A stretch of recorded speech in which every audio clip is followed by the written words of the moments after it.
Screaming Karen demanded my first-class seat. Then she got jail for 5 years. Before we dive into the story, let us know where you're watching from. It was a Thursday afternoon, the kind where the sun was just starting to dip low in the sky, casting a golden glow over everything. The flight was scheduled to depart from Los Angeles, headed straight across the country to New York City.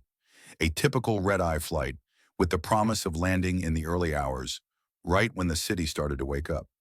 The aircraft was a large Boeing 777, known for its spacious cabins and quiet engines. It had been a long day, and everyone on board seemed ready to just get settled in for the journey ahead. I had booked this flight months ago, a quick business trip that would take me to a few meetings in Manhattan. My travel companion, Sarah, was with me. She worked in marketing and had managed to squeeze in a few days off. The two of us had joked all morning about how we'd make it through the 5-hour flight, and the excitement of getting to New York kept us upbeat. As we approached the gate, the usual buzz of the terminal filled the air. The boarding process started, and we were among the first to make our way through the jet bridge. The staff checked our tickets, and we stepped onto the plane. First class was just a few rows in front of us, offering plush seats and plenty of legroom. But we didn't mind our spots in economy. Our tickets were in the middle section, near the window, which we'd reserved months ago. We could already see the usual mix of passengers settling in, some quiet, others chatting in groups, and a few people who seemed to be eyeing the first-class cabin with a little more interest than usual. As I slipped into my seat and Sarah settled next to me, the flight attendants began their routine, moving down the aisle to help everyone get comfortable. The plane had just started to fill up, and all seemed normal, like any other flight you'd take. That was until I noticed her, the woman who would soon turn this otherwise calm flight into a complete nightmare. As I stood in line to board, I couldn't help but notice her. She was standing a few steps ahead, dressed in a sharp, business-casual outfit, carrying a Louis Vuitton bag that probably cost more than my monthly rent. The kind of woman who walked through a crowd like she expected people to step aside, not out of courtesy, but because she demanded it. There was an energy about her, an entitled confidence that made everyone around her unconsciously step back. She didn't look at anyone in particular, but her eyes seemed to scan the people in the line, almost sizing them up. When it was her turn to get her boarding pass checked, the agent handed her ticket back with a smile, and she gave him a brief nod. But there was something strange in the way she moved, as if she was trying to project an image of authority, even though she wasn't saying a word.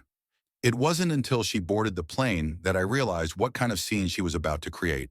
I'd already found my seat, stowing my bag overhead, when I saw her. She walked down the aisle with purpose, but as she got closer to the first-class cabin, her eyes locked onto one of the empty seats. Without hesitation, she reached out and placed her bag on the armrest, preparing to sit down. I glanced at the seat number and realized it wasn't hers. This was a first-class seat. She wasn't supposed to be here. At first, I thought maybe she was just confused, but then she looked over at the flight attendant, who was standing nearby, and smiled in a way that was anything but friendly. "Excuse me, this is my seat," she said, her voice calm but laced with an underlying sense of entitlement. The flight attendant, who was used to dealing with all kinds of requests, checked her ticket without missing a beat. "Actually, ma'am, your seat is in economy," she replied, pointing towards the back of the plane. The woman didn't even flinch.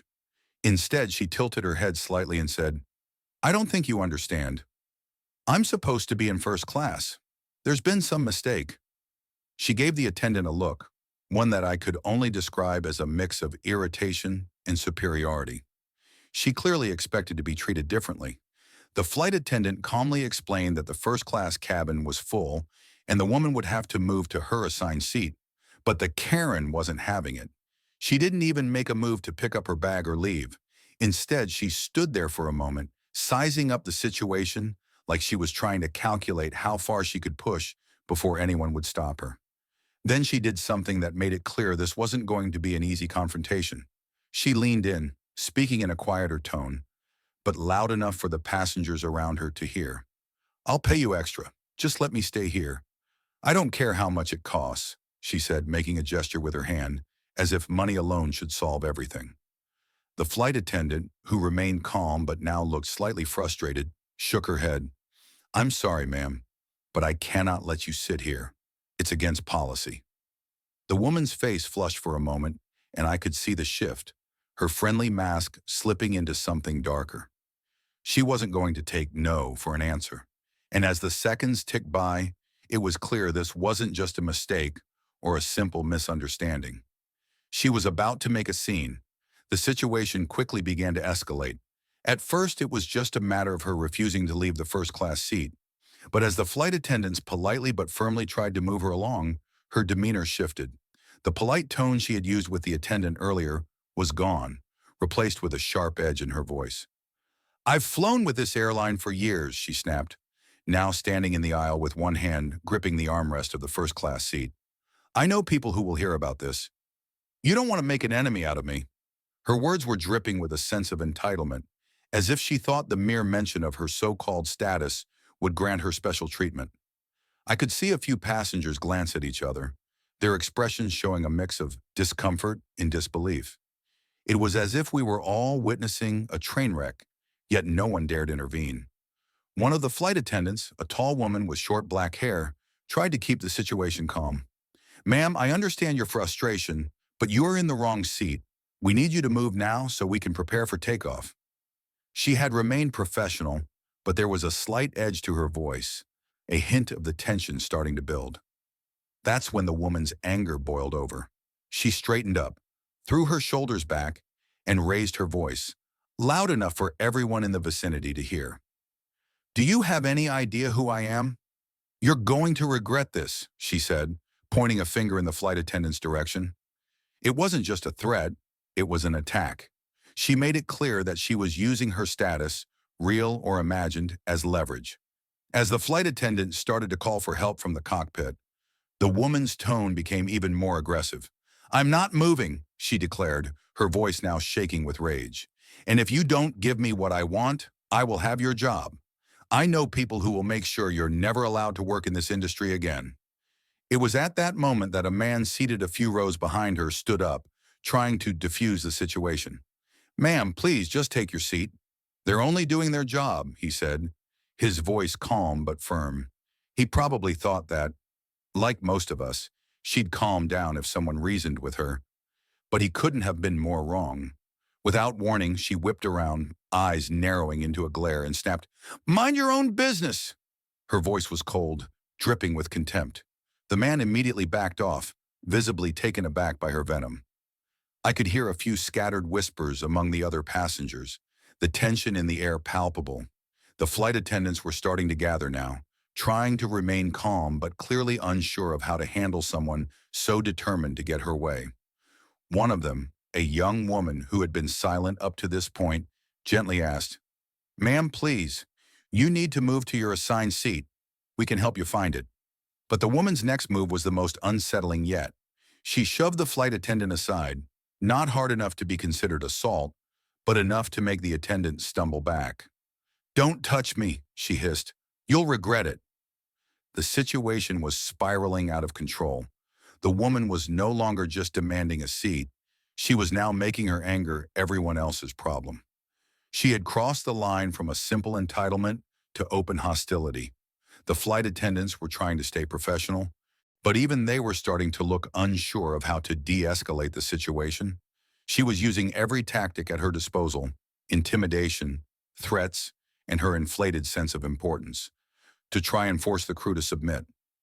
As the minutes dragged on, it was clear that no one on the plane was going to enjoy this flight unless something changed fast. The tension in the cabin was becoming unbearable. Passengers shifted uncomfortably in their seats, casting uneasy glances at each other.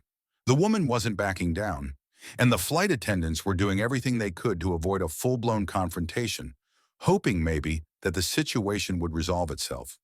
But it wasn't looking like that was going to happen anytime soon.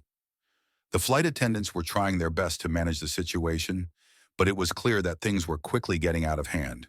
The woman's threats and aggressive behavior were now starting to unsettle the other passengers.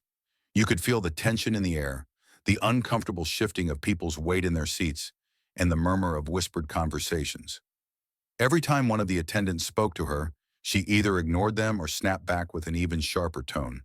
It was obvious this wasn't just a minor disruption anymore. It had become a full-blown altercation, and they needed to act fast. One of the senior flight attendants, a man with salt and pepper hair and a calm demeanor, stepped in. He'd been observing from a distance, waiting for the right moment to intervene. He approached the woman slowly, his voice steady but firm. "Ma'am," he said, "we've tried to handle this quietly, but we need you to move to your assigned seat.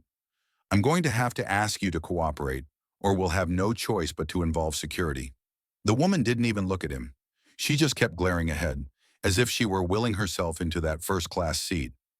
"Do you think I'm afraid of a few threats?" "You don't know who I am," she muttered under her breath, still holding on to the armrest as though it were her lifeline. The senior attendant glanced at the others for support, and that's when I saw him, one of the flight attendants on the other side of the plane, reaching for the intercom. He spoke quietly into the microphone, asking for the captain's assistance. It wasn't something you usually hear on a flight unless it's absolutely necessary, but this was different. A few minutes later, the pilot's voice crackled through the speakers, deep and calm. "Ladies and gentlemen, this is your captain speaking. We're currently experiencing a minor situation in the cabin, and I'd like to ask that everyone remain seated and calm. For your safety and comfort, we're taking steps to address this issue." But it wasn't just the pilot who was involved. The co-pilot came down the aisle a few moments later, walking with purpose toward the front of the plane. He wasn't there to make small talk or reassure passengers.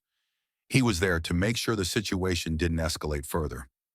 As the senior flight attendant spoke with him, I saw them exchange a few quick words before he turned and walked back toward the cockpit. It was clear now that the crew had no intention of letting this woman's behavior continue unchecked. After what seemed like a long, tense moment, the senior attendant turned back to the woman. "Ma'am, I'm afraid we can't let you continue with this flight unless you comply. If you don't return to your assigned seat immediately, we will be forced to divert the flight and involve law enforcement." For the first time, she seemed to hesitate. She glanced around, taking in the looks from the other passengers, many of whom were now staring at her in disbelief.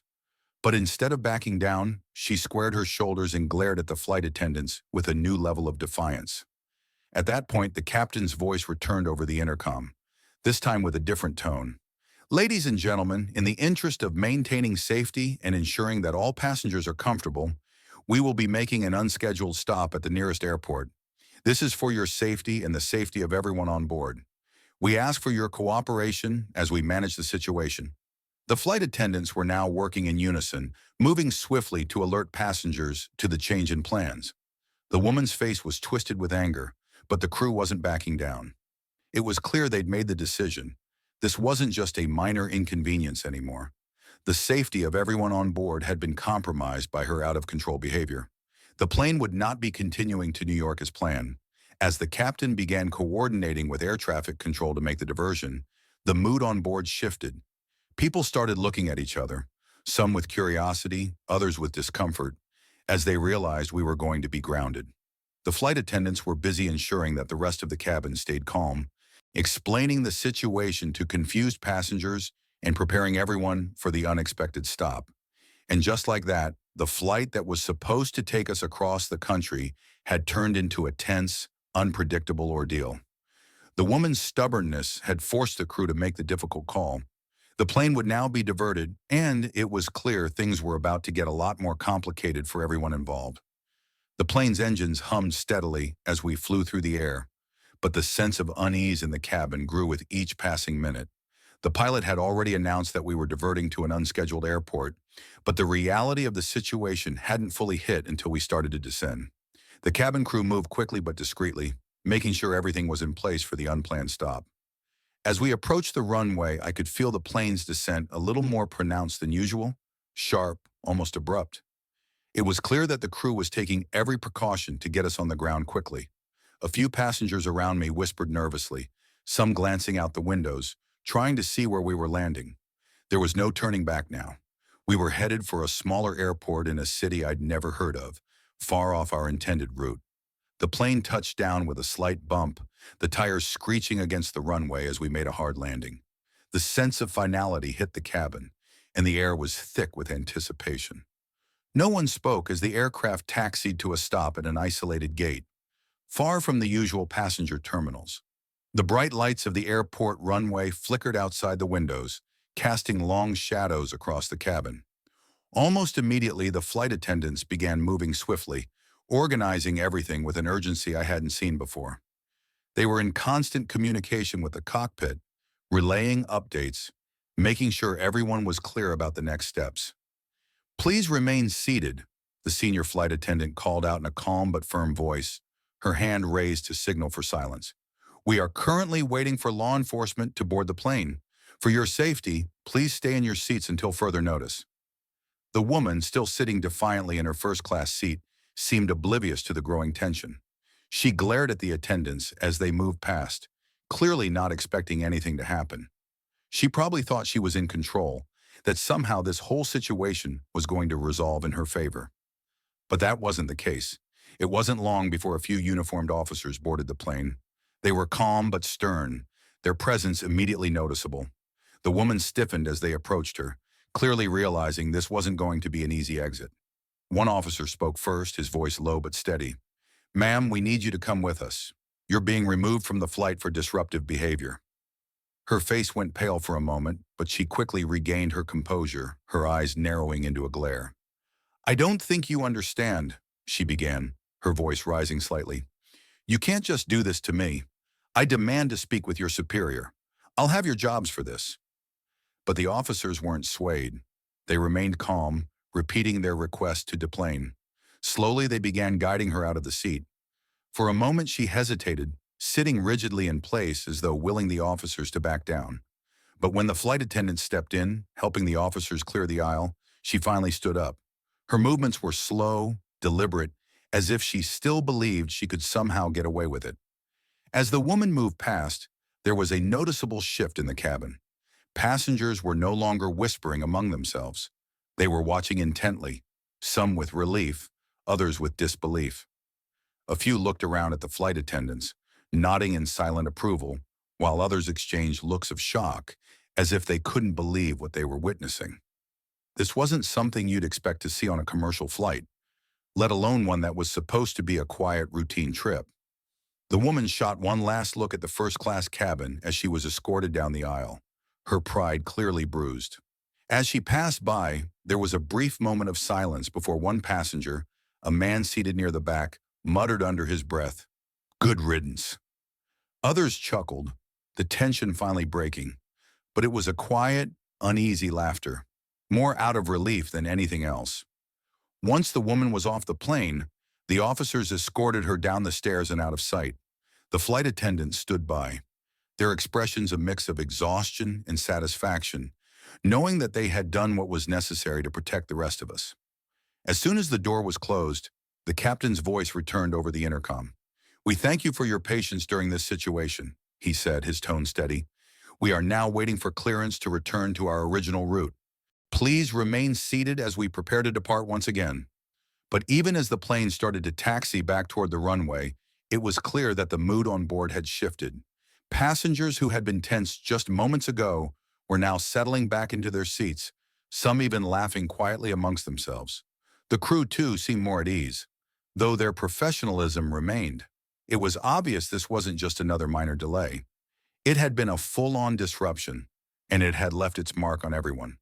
The plane's engines roared back to life, and slowly we began to ascend again, headed toward our destination. But the uneasy feeling lingered in the cabin for the rest of the flight, a reminder of just how quickly things can spiral out of control when one person refuses to follow the rules.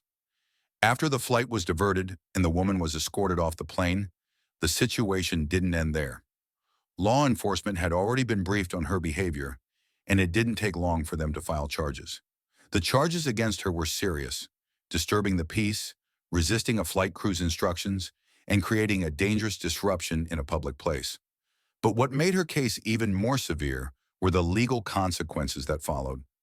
In the weeks after the incident, the woman was formally charged with a series of offenses related to her actions on the flight. Authorities determined that her refusal to cooperate with the crew, combined with her aggressive physical behavior, had put the safety of everyone on board at risk. The legal system was clear: disruptive passengers who put others in danger could face stiff penalties. At the initial hearing, her lawyer tried to argue that she had been misunderstood, claiming that her actions were a result of stress or confusion rather than intentional misconduct. But the evidence didn't support that defense.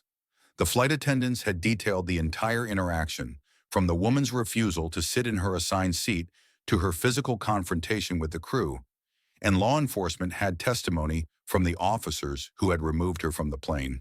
Witness statements from several passengers also painted a clear picture of a woman who had escalated the situation with no regard for anyone else's safety. The prosecutor emphasized how the woman's behavior had not only disrupted the flight, but had also created a dangerous situation by delaying the journey and involving law enforcement. They argued that her entitlement and refusal to follow the rules had forced the diversion, costing the airline time and money and putting passengers and crew members in harm's way. The case wasn't just about one person's selfish actions. It was about holding people accountable for jeopardizing the safety of others. In the courtroom, the tension was palpable as both sides presented their cases. The woman, dressed in a formal suit, sat stoically at the defendant's table, her expression cold. But it was clear she wasn't prepared for what was coming. She seemed to believe, even at this point, that her social status or connections could somehow sway the outcome in her favor. But the reality of the law was setting in, and the jury wasn't moved by her attempts to downplay the severity of her actions. When the judge made his ruling, it wasn't a surprise to anyone who had been following the case. The woman was convicted on all counts: disturbing the peace, resisting the flight crew, and causing a public safety risk. The sentencing phase, however, was where the true weight of her actions came into play. The judge noted that her behavior wasn't a simple case of frustration or misunderstanding. The combination of her entitled attitude, the aggressive way she treated the crew, and her refusal to comply with orders had been reckless. He also pointed out that her actions had escalated to the point where the safety of the other passengers was compromised. The judge emphasized that incidents like this, especially on an airplane, couldn't be taken lightly. Given the severity of her actions, the judge handed down a sentence of 5 years in prison. It was a harsh penalty, but it sent a strong message. The rationale behind the lengthy jail term was clear. Disrupting a flight, especially in such an aggressive and dangerous manner, couldn't be tolerated. The judge explained that her actions went far beyond a moment of poor judgment. They had disrupted the lives of everyone on that plane, and she had shown no remorse for what she had done. While her defense attorney attempted to appeal for a reduced sentence, the court stood firm. The public safety risk posed by her behavior, combined with the sheer disregard she showed for the rules and the well-being of others, led to the 5-year sentence. It wasn't just about punishing her for the disruption. It was about setting a precedent for anyone who might think they could take control of a situation like this with force, entitlement, and threats. As the gavel came down and the court adjourned, it became clear that the woman's actions had led to far more than a lost flight. They had resulted in a very real and very significant legal consequence. The message was loud and clear. You can't just demand to have things your way, especially when it endangers others, and the law would hold you accountable for that. The consequences of the woman's behavior reverberated far beyond the courtroom.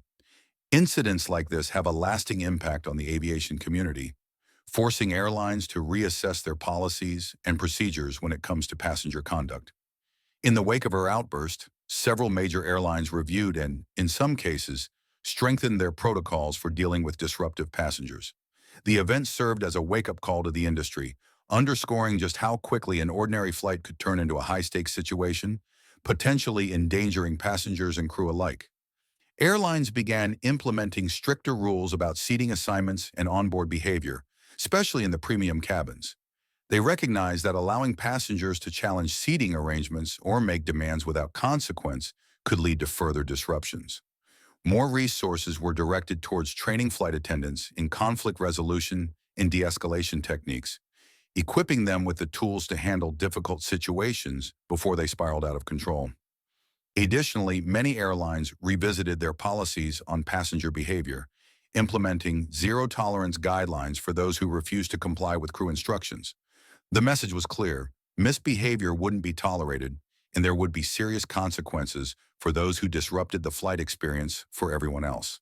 The legal outcome of the woman's case also sent a powerful message to others who might think twice about disrupting a flight. It was no longer just an inconvenience. It was a criminal act with significant legal repercussions. Passengers who might have once felt emboldened by the thought that a flight crew could be easily overpowered or that a mere complaint could fix everything, now understood that such behavior could land them in serious trouble. The risk of arrest, fines, and even prison time became a deterrent for those who might be inclined to throw their weight around in a moment of frustration or entitlement. This case demonstrated to the public that the consequences for jeopardizing flight safety were far-reaching and severe, sending a strong warning to potential disruptors. More than just legal consequences, the situation highlighted the importance of maintaining order and respect within the aviation environment. Flights are inherently unique spaces, confined areas where hundreds of passengers and crew members must coexist in a relatively small, high-pressure setting. The level of cooperation required to keep things running smoothly is immense. Every passenger plays a role in ensuring the safety and comfort of others. When one individual disregards this social contract, it creates not only chaos but also danger for everyone involved. Flight crews are trained to handle emergencies, to manage turbulence, to assist passengers in distress. But what they are not trained for is unnecessary confrontation. When a passenger decides to challenge the authority of the crew or disrupt the routine, it undermines the authority that is so crucial for the smooth operation of the flight. The flight attendants and pilots are the last line of defense against a situation escalating into something far worse. When order is not maintained, it can have a ripple effect, influencing the atmosphere on the plane and creating unnecessary stress for everyone on board. This incident also forced the aviation industry to take a closer look at the mental and emotional strain placed on flight attendants. In addition to their traditional roles of ensuring safety and service, they are increasingly becoming frontline workers in a tense, sometimes hostile environment. The emotional toll of dealing with belligerent passengers, especially in situations where they feel powerless, has been a growing concern. It was clear that airlines needed to take a more proactive approach to support their staff, ensuring that they not only had the tools to handle confrontations, but also the resources to deal with the psychological effects of such stressful encounters. For passengers, this situation served as a stark reminder of the importance of respect and cooperation while flying. A flight is a shared space, one where everyone's behavior can affect the entire experience. The incident made it abundantly clear that one person's actions could disrupt the flight for everyone else, not only delaying the journey, but also putting safety at risk.